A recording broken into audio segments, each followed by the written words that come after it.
Chicago Bears, it's a big day, roster cut today. I think it's either 2 p.m. or 3 p.m., but the person who really knows the details, Mr. Lou Canellis, Zooming with us from your office. Is that where you are? From my office here at Fox, yeah.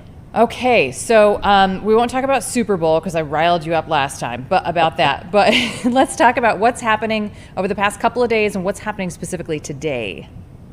Well, you touched on it. It's NFL roster cut down day. Rosters being cut from 90 during training camp to the league limit, which is 53. The answer is 3 o'clock Chicago time.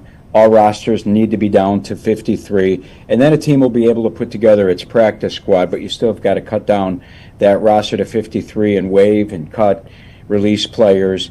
So a couple of big moves by the Bears already. Let's first talk about guys that will be sticking around. And Ben Johnson just had his press conference at noon Chicago time, and he said that the Bears are going to go forward with 3 quarterbacks this season, not 2. Typically, you've seen a team keep 2 on its roster and then maybe sneak a guy on the practice squad.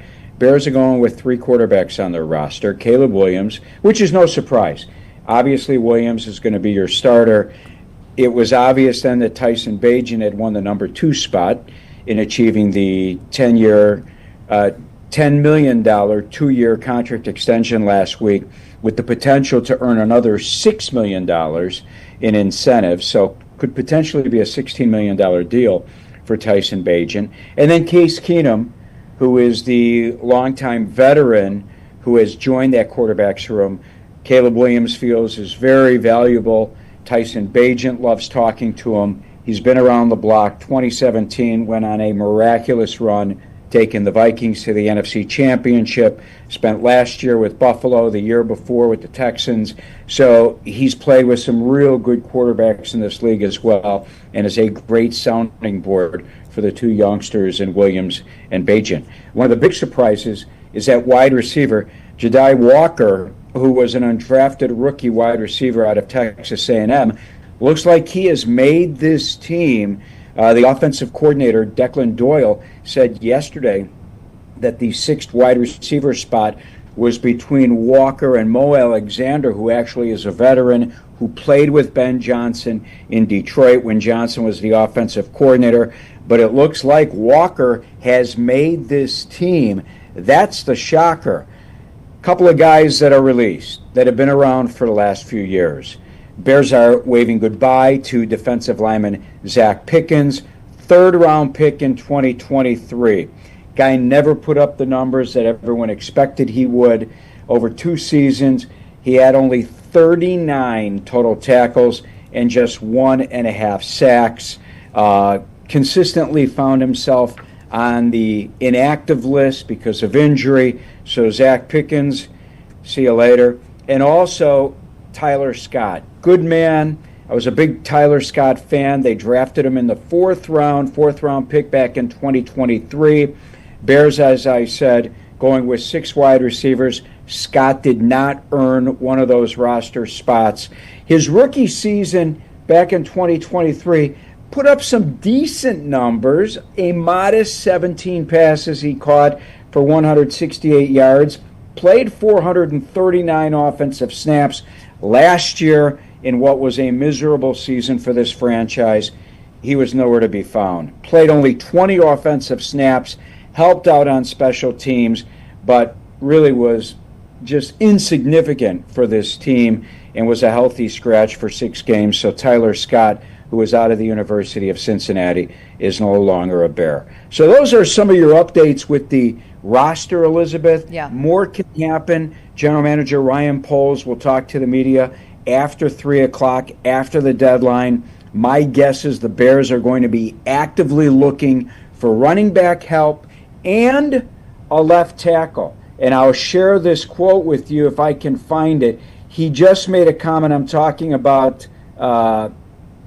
Ben Johnson. In talking to the media, he was asked, so is Braxton Jones the starting left tackle?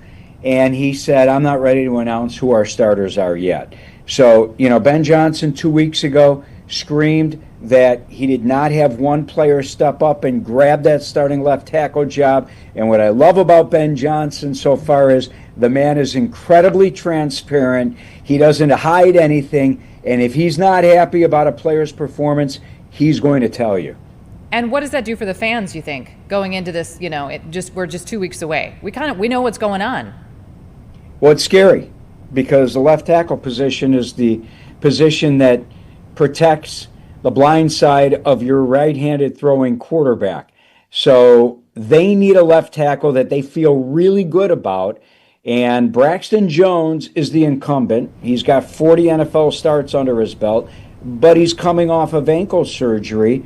And as Tom Thayer, the former Super Bowl Bear who does the radio broadcasts on ESPN Radio for the Bears and also is part of the Fox family, Tommy, part of our Bears Game Day Live and Bears Game Night Live coverage, Tommy played guard in the NFL and said that he can see, and I'm not standing, Elizabeth, but Tom explains it well. He says that he's just not planting his left foot and able to take the thrust of a defensive lineman because that's the ankle that he had the surgery on, and he's just not seeing the power come out of Jones right now that you need at that left tackle position. And they tried Theo Benedict, and Theo, spent last year on the practice squad.